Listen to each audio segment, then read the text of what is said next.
Welcome back to Blue Collar Speed and Repair. Last video on the Vuck here, we did a head gasket. Hopefully all of our cooling issues are fixed. That's been an issue since we got this thing running, but hopefully we've got those straightened out now. This time I want to do a little upgrade. I want to do a 700R4 with has a overdrive and a torque converter lockup. Make this thing a little more pleasant to drive, hopefully. Of course, transmission I have is for a Chevrolet. This has an Oldsmobile. Bell housing's wrong. Length of transmission's wrong. Cross member's gonna be in the wrong spot. Should be easy.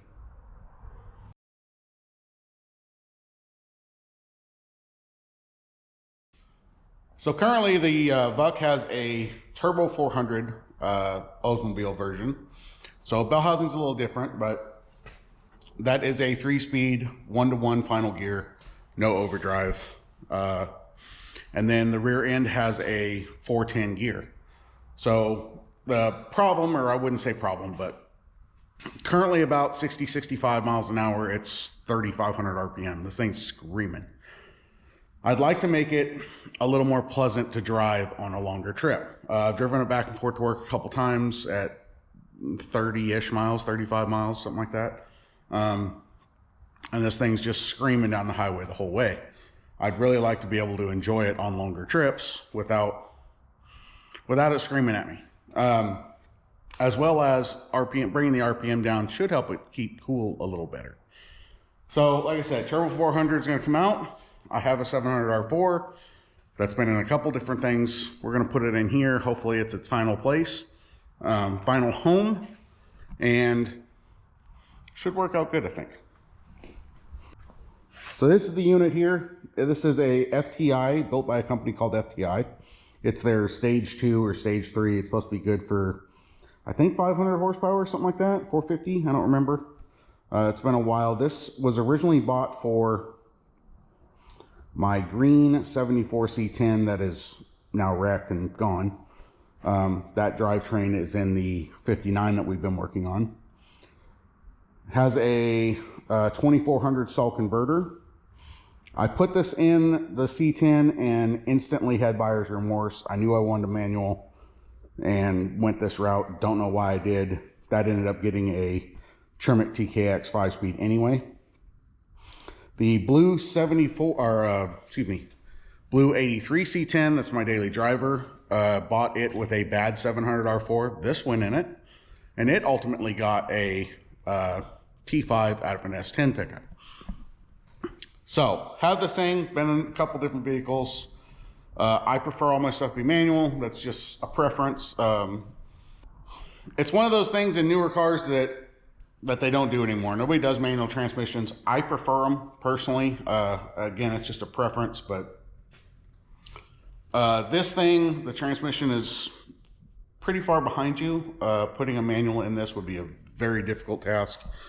I know these came with manual, like column shift, but trying to find linkage in a column and then backing a transmission like that to the Oldsmobile 455 that's in it would be a nightmare. So this one's going to stay automatic. I have no problem with that. It's just the way it is. I'm just trying to make it a little more pleasant to drive on more often, I should say. I want to drive it and enjoy it, and I want to be comfortable when doing so. So, big road ahead of us. Let's start with getting the old one out. We'll compare the two. We're gonna have to do some cross member work. We're gonna have to do some drive shaft work. A couple other things. Let's just jump into it. So looking at our current setup, I know that turbo, or excuse me, 700R4 is 3 inches shorter overall.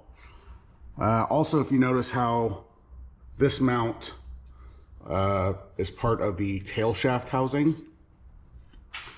on the 700R4, it's actually on the case. So overall, the transmission's 3 inches shorter, and then the mount is actually 6 inches farther ahead. So we'll have to do some changes here. We'll have to figure out what to do exactly. I'm not sure how that's going to end up. As well as the bell housing is actually different I have an adapter plate that we're going to try to use, and hopefully that'll work out okay. For now, I think we're going to drain fluid, drive shaft out of the way, shift linkage, that kind of stuff out of here, or off, disconnected. Like usual, my brain doesn't work and I can't say words right, but as far as crossmember goes, it's going to have to be modified in some way. It's bolted on this side to kind of a bracket that holds the air tank and whatnot. This side, it ends up on what would be the frame rail. And then it's got like the park brake mechanism and stuff attached, so I don't really want to mess with that. This side will unbolt. I think this one, I'm just going to take the cutoff wheel and cut it. We'll get this transmission out, other one in, and then we'll just kind of figure that stuff out. Figure we might as well start with getting the fluid drained, making a mess. Dropping the bolts.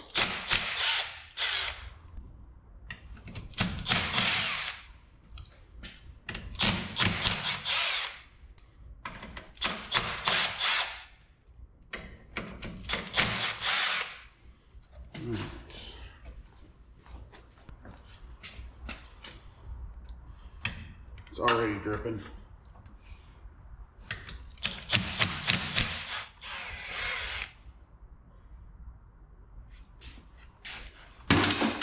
Hold on for me, hold on.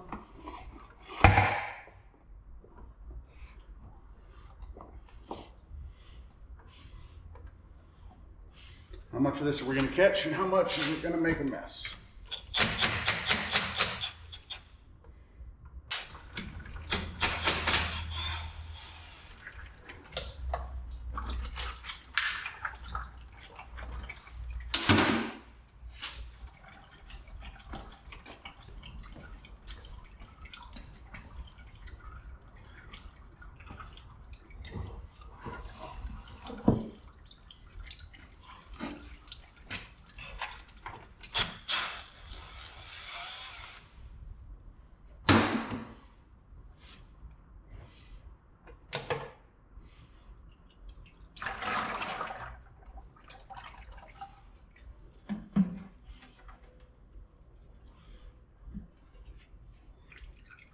Okay.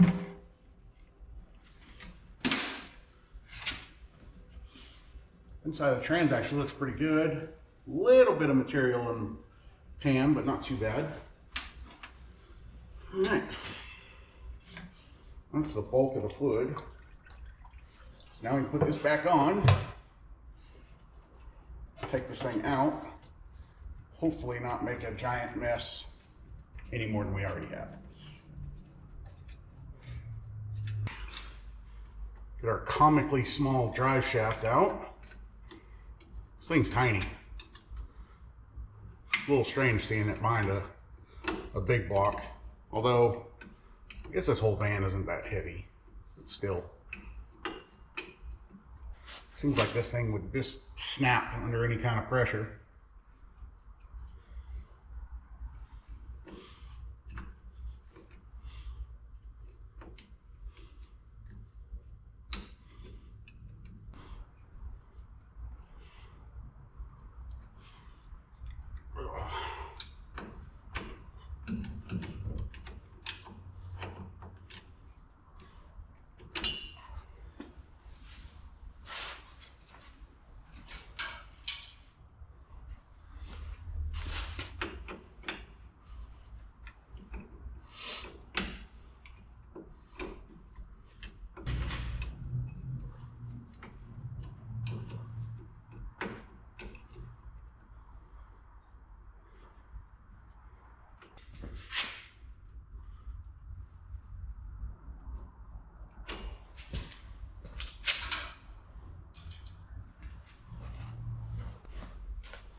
Okay.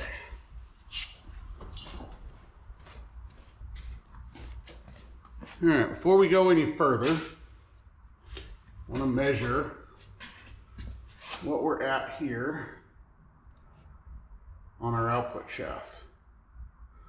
We are currently at 4.2 degrees downward angle. Now the way this thing's racked and all that, that's not exactly where it sits on the ground. But we want to mimic that as best as possible so we can minimize driveline vibrations and stuff like that. So 4.2 is what we're aiming at. When we get the other trans in, wherever we end up on the mount, we need to try to mimic that 4.2. Does that make sense? All right. 4 bolts. Cut this side. Torque converter bolts. This uses a vacuum modulator to control shifting and downshifting. That uses a TV cable, so we don't need that anymore. Couple transcooler lines to disconnect. Shift linkage. And bell housing bolts, and out we come. Where do we start? I don't know.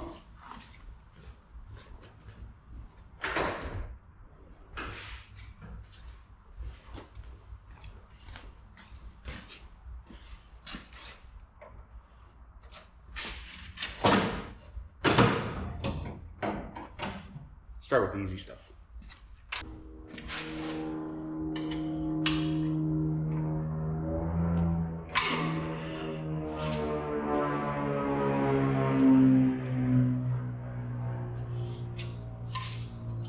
Like that plane was flying low.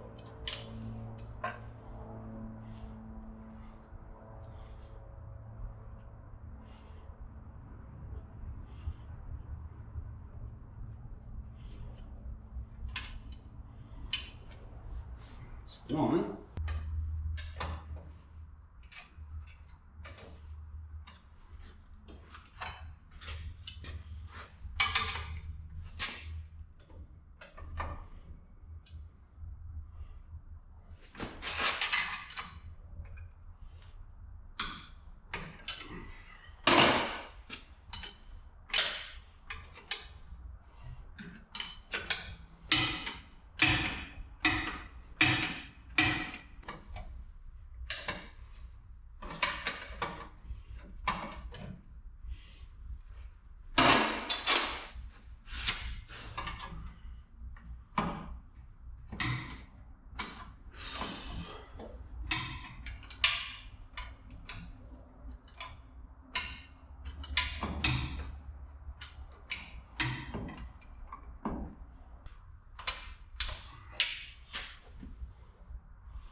All right, torque converter bolts are out. Pull the transcooler lines off real quick. Have them leak all over the place. Should probably get my bucket over here. That wasn't bad. What's the other one say?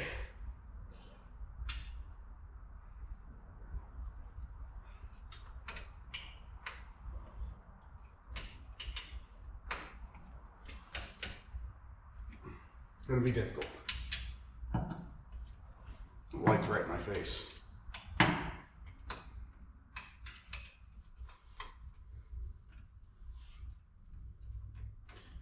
Go. Rose over out of the way. Kind of ish. All right. Speedo cable.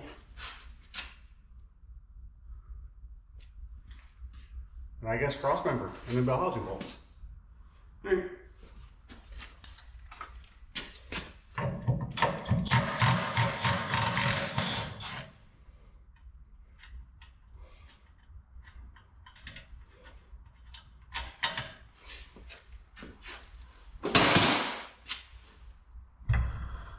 All right.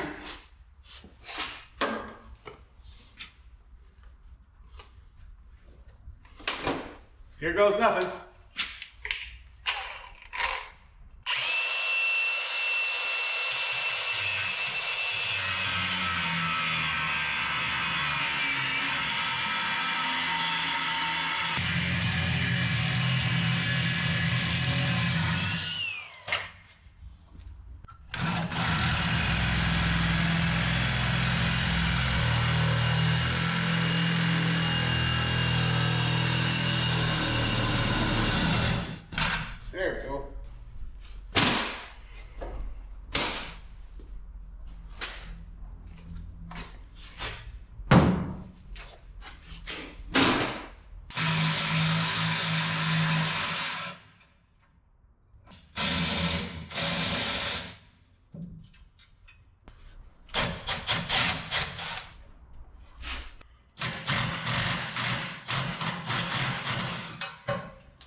Well, apparently, those bolts hold this tank in and nothing else. Cross member is actually mounted to the framer like it is on the other side. So, I guess we're bolting that back on. And cutting it like we did the other side. Yay!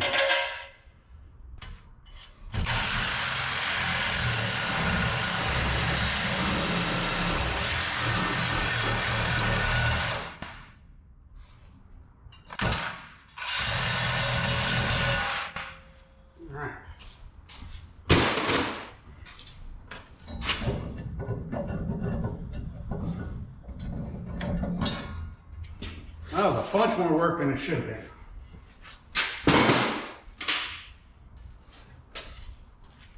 Okay. I think all we have left is bell housing bolts. We can get this out of here.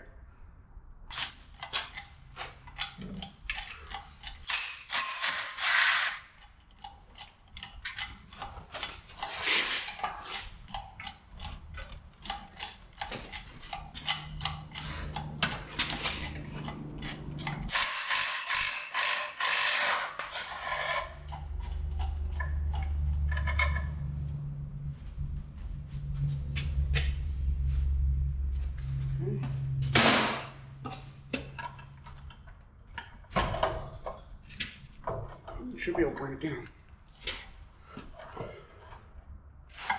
In theory. Okay, hold on to it.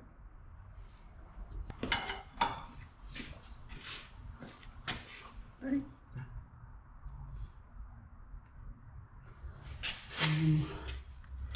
Harness might be an issue. It's on the other side of the. Should we just take this out? Belt come out. Ah!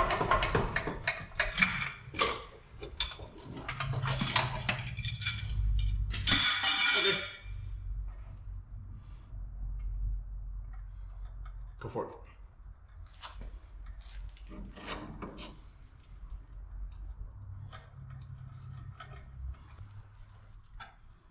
Okay. Break.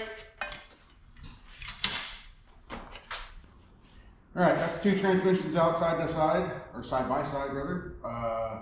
Obvious difference. This one is 3 inches shorter. This one measures out bell housing to flat surface here, like 30 3/4, and that one's 33 3/4. Other big difference, again, like I talked about, where the cross member mounts here to the body of the trans, and that one mounts to the tail shaft housing. It's about 6-inch difference or so. So we'll have to figure that out as far as cross member goes. Come around here. Other big difference, Buick Oldsmobile Pontiac uses this kind of funny triangular shaped bell housing mount versus this is vertical and then cuts over here. So I got this guy. It's a little adapter plate that essentially fits both. So we'll have to bolt this to the trans here, and then this will take these 2 points to bolt into the block. Unfortunately, like this hole here that this transmission uses, we're gonna have to ignore unless we want to grind out our bell housing, which I obviously don't want to do. So that bolt, that bolt, that bolt, and that bolt will get bolted to the transmission. This plate will get bolted to the transmission. Through bolt here on either side. This will bolt into this existing point. Get this whole thing shoved in there. And then we have to figure out the cross member. And then we also got to get it up on the stupid jack. I need a different trans jack. That thing is junk. Anyway, this did come with 4 bolts and nuts. I'm gonna put that one there real quick. We'll get it back on the stand or the jack. Get this thing in there.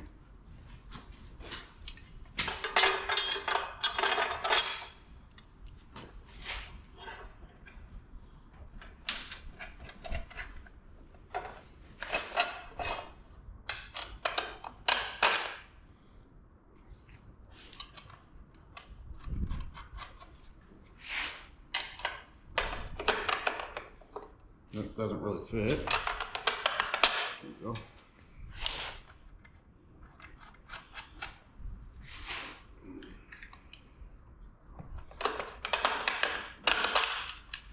Snug. All right. Tighten this down. Get up on the jack.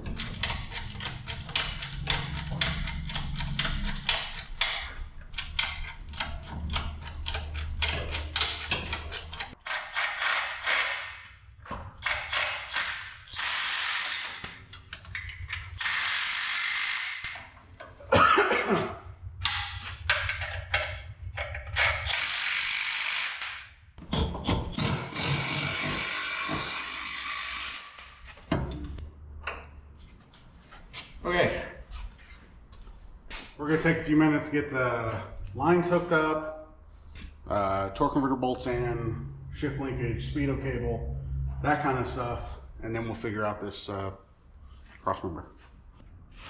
All right, got our torque converter bolts in, shift linkages in, transcooler lines, all that good stuff. Been staring at this cross member, trying to figure out what to do. If you come kind of to the side here, you can see, probably the other side would be easier. You can see the difference in where it was and where it needs to be. There's obviously no way I'm going to be able to reuse this guy in a way that I would like to anyway. I do have this guy, which is a little cleaner, a little less bulbous. I'm kind of thinking about measuring center point to each side, which, well, I already did. It's 8 inches on this side and 10.5 on this side. And measuring these, trying to cut a straight line, and then just building a plate that would bolt to each of these. I mean, it won't be super clean, it won't be super nice, but it'll get the job done. And it'll be way better than that big old thing sticking down. Short of redesigning all these brackets and everything, not sure what to do. They're already mounted to the frame, although this doesn't really have a frame per se, but it's already mounted. And it was holding before, so it should hold again. So I'm going to try to figure out how to cut these straight, which are not going to happen. Make some plates. I got to clean all this stuff up a little bit, clean up these welds, and see what happens. Also, I am at, I already checked. We are back to our 4.1, call it right the second, 4.2. 4.2 is what we were at, and we want to keep that. So train is where it needs to be. We just need to figure out how to connect it to here. She just needs a little support. Needs some support. All right. Clean this up, try to cut that, try to figure out some plates, and we should be done with getting it mounted in there.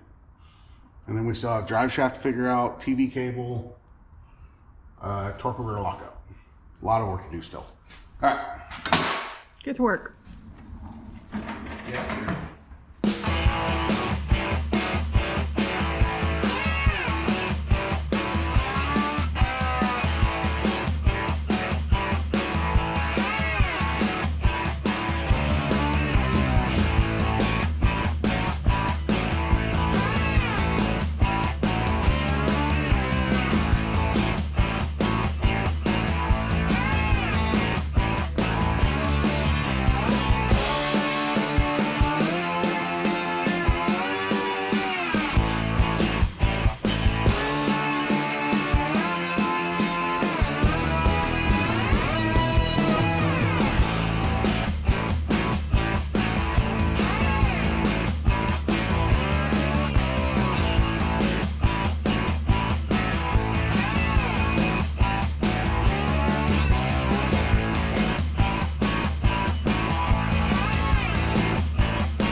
This is how we ended up.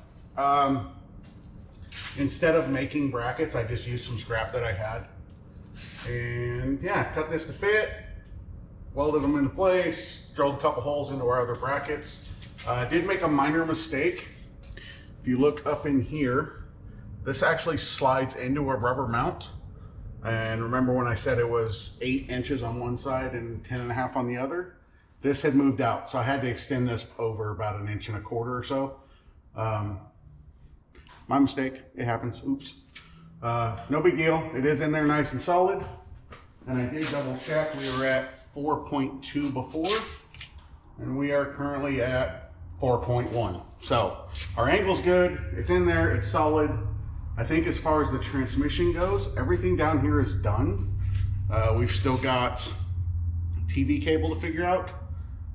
Torque converter lockup, I guess we gotta plug that in down here too, but and then drive shaft's a big one. I don't have a drive shaft that actually fits, but we're gonna make one fit. Unfortunately, that'll be a few days for us. We've got to go do day jobs tomorrow, unfortunately. Holiday season is over for me. So, a few days for us till my next day's off, and a few seconds for you guys. And yeah, see you in a couple days. Good morning. It's a couple days later. The other day we got the transmission all installed, crossmember built or modified.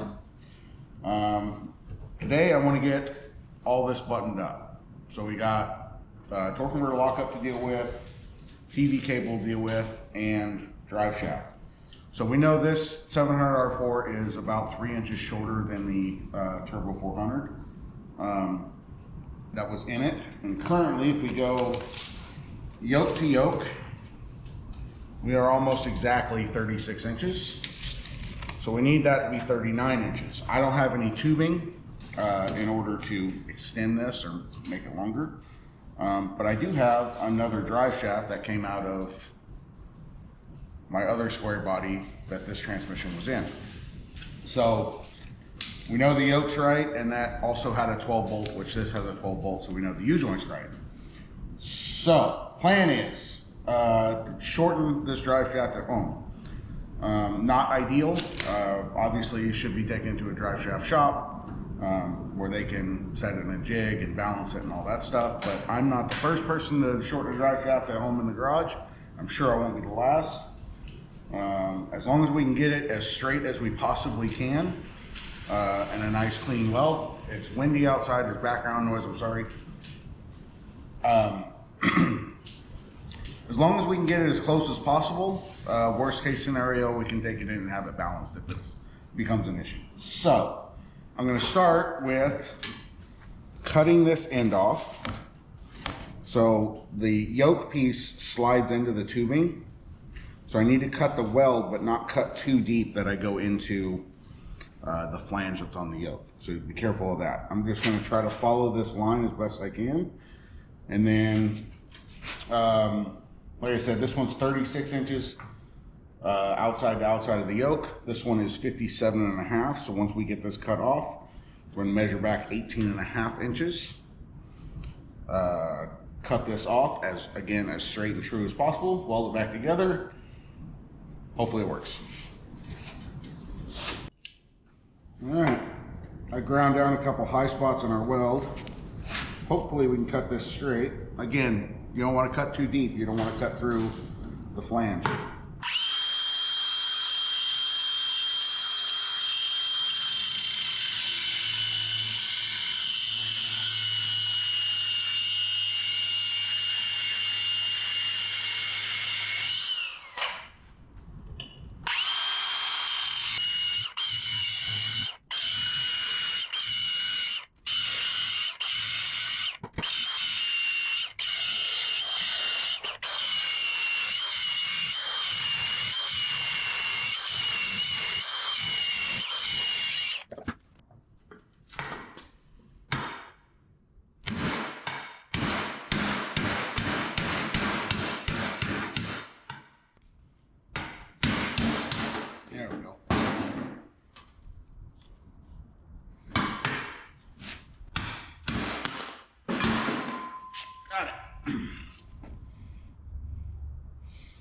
It got a little deep right there, but didn't cut all the way through. All right, I'm gonna use the chop saw because that'll be the cleanest, most true cut. Trying to cut it with by hand, I don't think I can get it very straight. So cut this off, measure it 18.5 inches. I'm gonna clean this all up, or clean the end up with a wire wheel. Clean this all up really good, and then we'll try to weld it back together.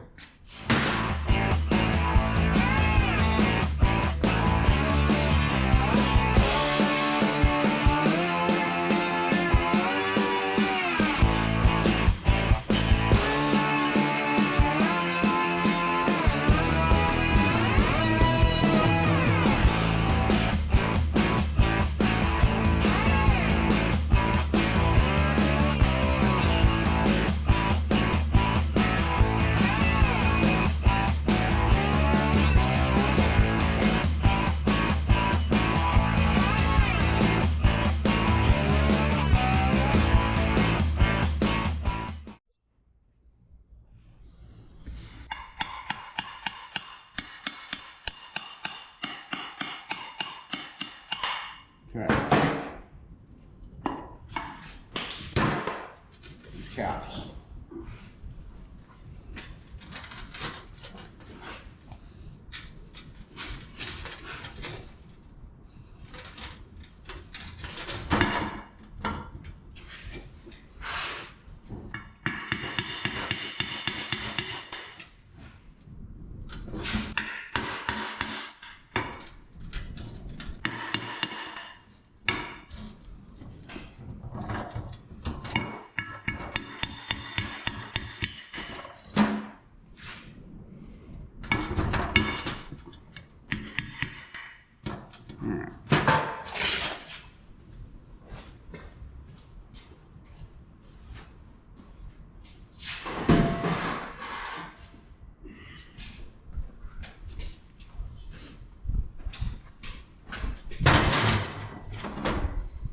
You use a straight piece of metal.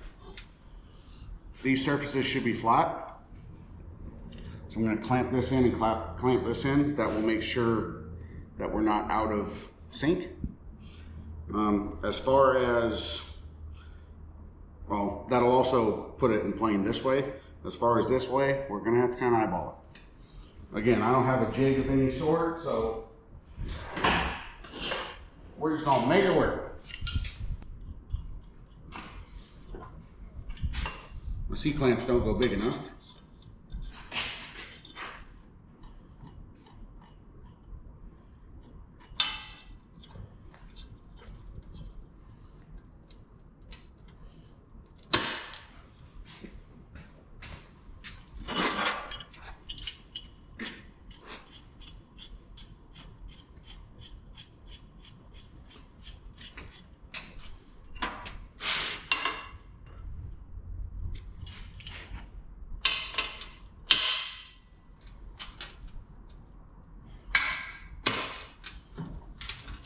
Okay, that should keep those flat and in line.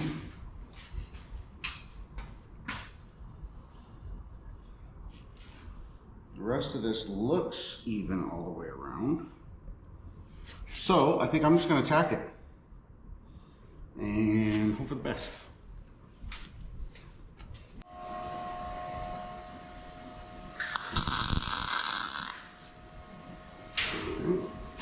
Everything's in my way.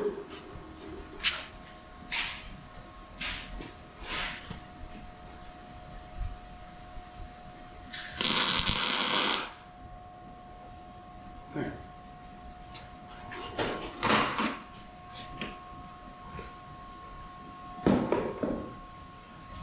Let's test fit it.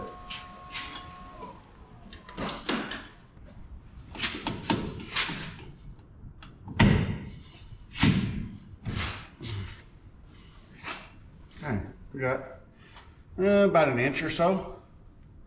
That should be good. All right, take this off, weld it up. I'm going to turn the welder up pretty hot. I want to really get a deep weld into it. and hopefully it doesn't vibrate. It is worth noting there was a weight on the backside. It was even with this yoke, so I'm going to take note of that.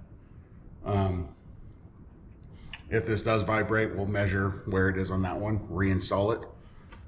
If that doesn't do it, then we'll take it and have it balanced. But for now, we're going to run with this and see what happens. Okay. Got that one? Sure.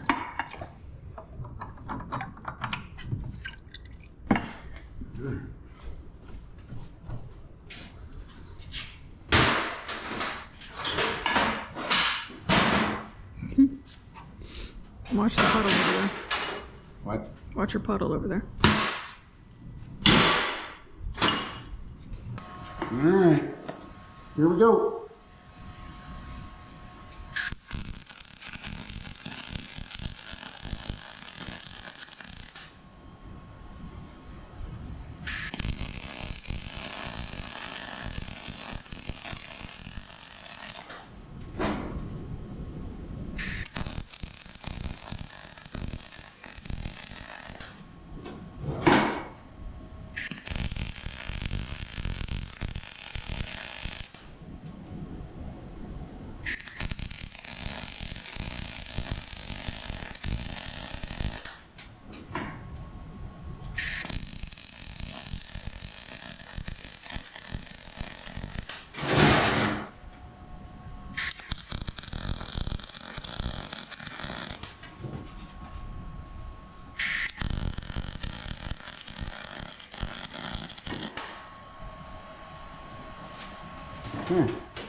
Probably had the wire speed a little too fast for what I was trying to do,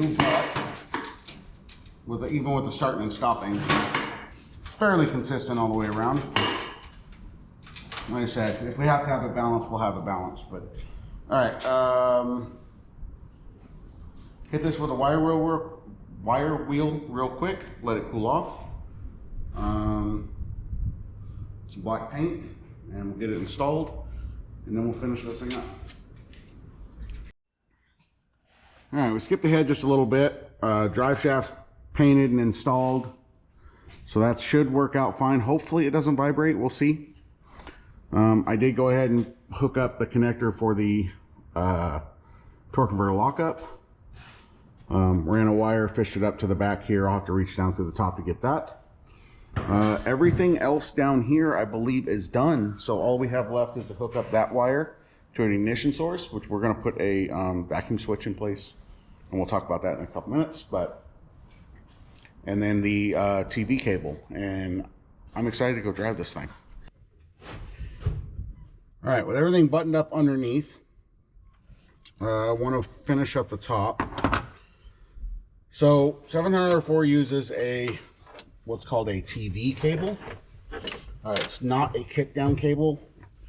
This controls your pressures in your transmissions. It's very important that this is correct, or you will burn up your transmission in a heartbeat. I don't have a way to attach this currently on this carburetor. I have a couple different options. This is some kind of factory one, I believe off of Quadrajet. It's not going to fit our Edelbrock. And this is a kind of a chintzy little auto parts store one. When we did the Edelbrock swap a little while back, we ended up getting a kind of a aftermarket cable, which is not going to work here. It's going to be too far back. I don't know if this is showing anything, but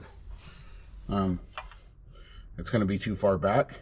So I think what I'm going to do is take this part of the bracket off, unbolt this bracket, and then put this part underneath it so we have the TV cable, and then retain our other throttle cable. So that should be no big deal.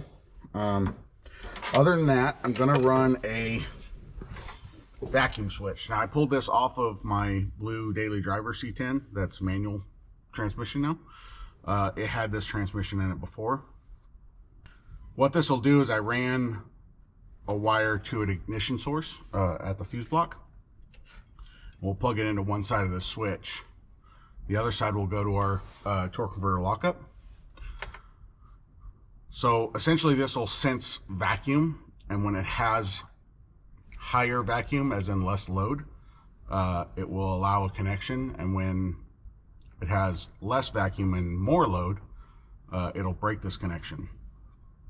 Very handy, not required. The way this transmission is set up is it goes into lockup in 4th gear only. But if you're at a cruising speed and you want to accelerate just a little bit, it's handy for it to come out of lockup.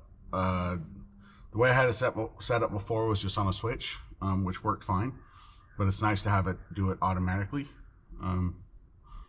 The only downside to this, and the way we're setting it up, in the vacuum line there should be a check valve, and I honestly don't know what happened to it. I don't know if it was when I was cleaning up that engine bay, if I tossed it, if it never had one, I'm not real sure.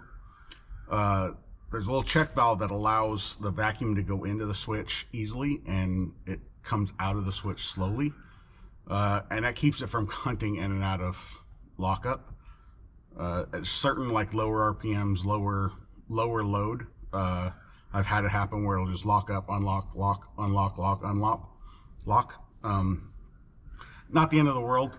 You can accelerate slightly and it'll come out of that cycle, or you can just let off and it'll come out of that cycle and kind of let the vacuum settle, and then it'll be fine. It's not the end of the world, but yeah. So I'm gonna hook one wire to that side. This is the wire I ran up from the actual transmission. We'll get into the other side. We've got our vacuum source here that ran to our vacuum modulator on the Turbo 400 that obviously we're not using anymore. And then we'll get into properly setting up the TV cable. All right, got our little vacuum switch installed over here. Just put it on a bolt on the intake. Ran vacuum straight to the intake, so that should all work fine. I got our bracket mounted for our TV cable. So the TV cable has an adjustment, so you can slide this part back and forth. The important part is, like I said, this controls pressure. So if it's too loose, your transmission will be running at lower pressures and can burn it up very quickly. So it is important that this is correct as you can make it. If you're really unsure, well, if you're really unsure, have somebody else do it that knows what they're doing. Other than that, that's too far back, I think. If you're really unsure, err on the side of a little tighter. A little firmer shift and a little later shift is better than early and soft shifts. So, this is an issue though, because this bracket is not far enough forward to get this where I want it. So now I got to come up with something else. Ideally, if you can see down here where my hand is, this is all the way back. You want it to have very slight pressure, and then it connects there. You see we're an inch away. So I'm gonna have to change this setup, excuse me, to get closer than that. And I'm not sure how to go about that. I may have to cut this and weld it back together. We'll see. Let me see what else I got. I know this bracket's not gonna work. That's going to put it even farther back. Let me check my other options. Alright, I've been doing some looking. I think what I'm going to do is that's more or less where it needs to be. How it kind of lines up with this bracket. So I think I'm going to take this tab off of this bracket, take this bracket off completely, take this 90-degree bend out of here, and run it out straight right here. That way that'll essentially sit right there anywhere where it needs to be. And it'll get rid of this dual bracket setup. So let me modify all this. Give me a couple minutes. Get this thing hooked up. Alright. That one. So this essentially goes on the carburetor. Well, if you're looking from the front of the carburetor, that's where it bolts on. That cable comes through here. We already have one small hole on the bottom. So put a screw in that. Drill another hole for the second screw. And then it'll just kind of stick out the side like that. That should work just fine. Okay. So general rule of thumb, you want the cable pulled slightly at idle. And then they should pretty well, I don't know how well this shows up, but should pretty well match up at full throttle.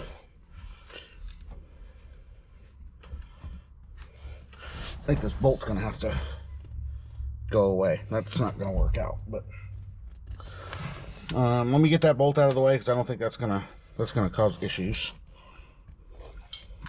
That's binding right there. All right, let me get that out of the way. Throttle cable hooked up. We got to dump fluid in this thing, and I think we're ready to drive it. All right. It's time. All right, give me a couple minutes. Okay. TV cable's hooked up. Shift torque converter lockup is hooked up. Man, brain no work. Ignore all the water. I might have spilled like 4 gallons of ATF all over the place. But all that's left now is road test.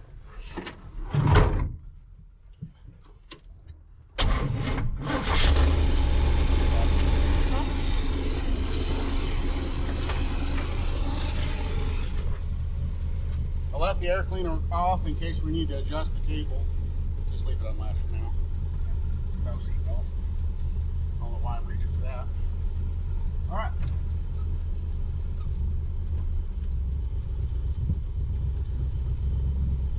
Oh.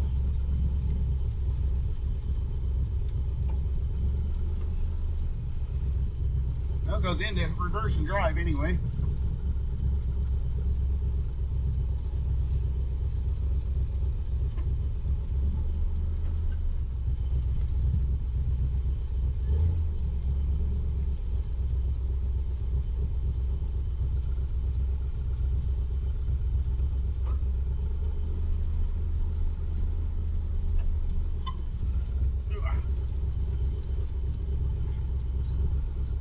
Who put these wide tires on here? I don't know.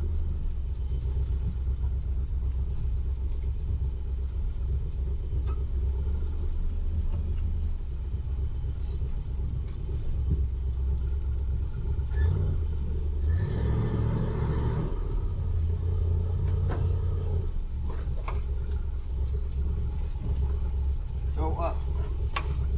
Go up. I guess I should have helped you roll that up before we got in. Yeah, we'll need a little air. Oh, too loose. Adjust it already? Yeah. It shifted almost immediately.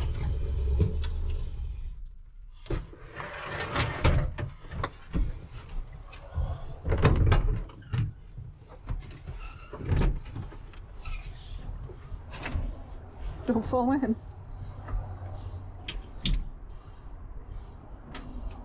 Couple notches. All right.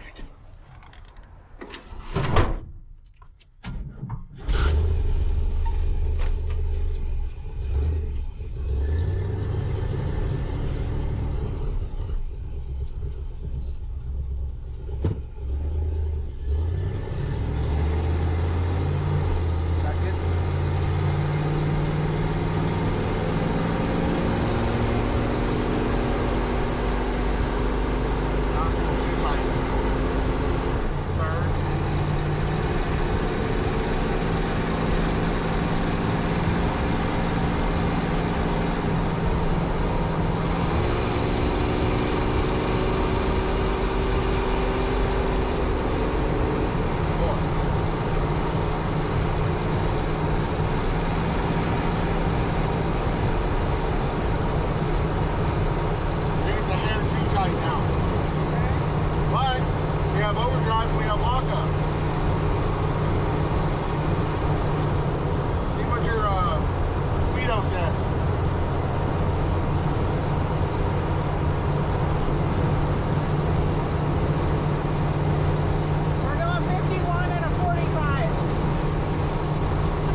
3,000 before.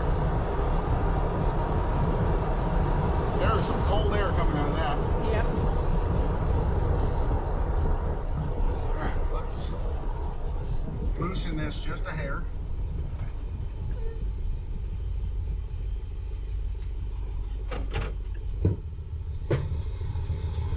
Nice Ford inside going by. She's pretty.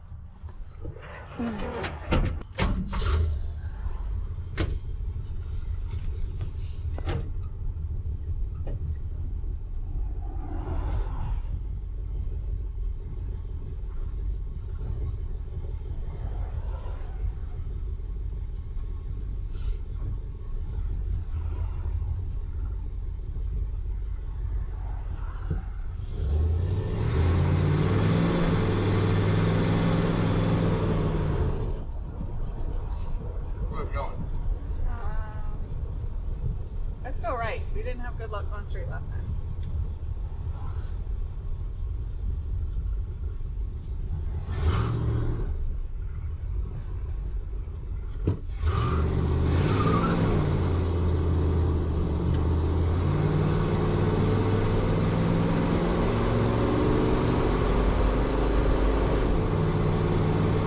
Still might be a hair tight. Maybe another notch. There's Ford. On 50. 52. Well, this says 60. 55.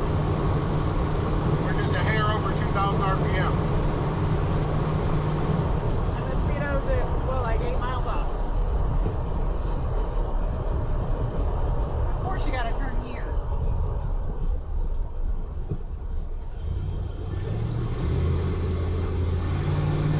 Line 80?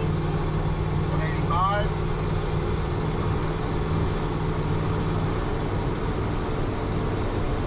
Lots of oil pressure.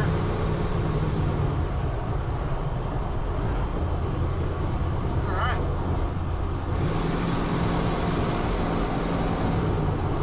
Probably can't hear it, can't tell, but accelerate a little bit, I can hear it coming out of lockup. What we want. All right, we're just gonna cruise for a little bit.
Road test is successful. It seems to shift really good after a couple TV cable adjustments, no big deal.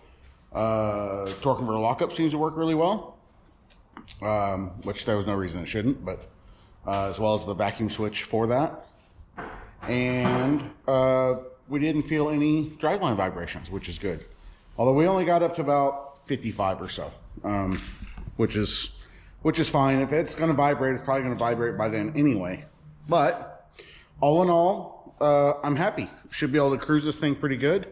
I think 55 was like 2,200 RPM, which is way better than 3,000 like it was before. I think it was 60 was pushing 3,500. It was screaming. So hopefully that will bring, well, not only bring the RPMs down and technically it's better fuel mileage, although it's a big block, it's not going to get good fuel mileage anyway, but should keep the heat down as well. Cruising around at 3,500 RPM produces a lot of heat. So successful. Shifting, it shifts, it goes into lockup, transmission didn't fall out, everything seems good. So yeah, I'm happy. What do we do next? We still need exhaust. Exhaust is the big one, I think, which that'll be a little later down the road. I'm looking forward to actually enjoying this thing a little bit, although the big catch is it's January and it's supposed to be, I think, low of 20 degrees all week, and this heater core leaks and is bypassed, so it's kind of hard to drive when it's very cold. It's fortunate enough that it was a fairly nice day today. So leave me a comment. Let me know what you want to see next. Tell me what you think. Realistically, there was nothing wrong with the Turbo 400 in it. That was in it. I just did this because I had it. Might as well use the Overdrive if we have the opportunity, so we can enjoy this thing. Maybe we can take it on power tour or cruising the coast or something like that. Might be cool. Anyway, leave me a comment, like, comment, subscribe, all that stuff. Share it with your friends, share it with your family, share it with your neighbors, share it with strangers on the street. We're very, very, very close to 1,000 subscribers, which is awesome. I thank you guys very, very much. Something like 11 or 13,500 watch hours, but only, I think, 994 subscribers last time I looked. 21% of watchers are subscribed. So if you haven't subscribed, please hit the button. I appreciate it. Like the video, like I said, and leave me a comment. I read them all and respond as best I can. And I read them and read them. you just read them. Thanks for hanging out. Thanks for hanging out. We appreciate you guys very much. We'll see you guys next time.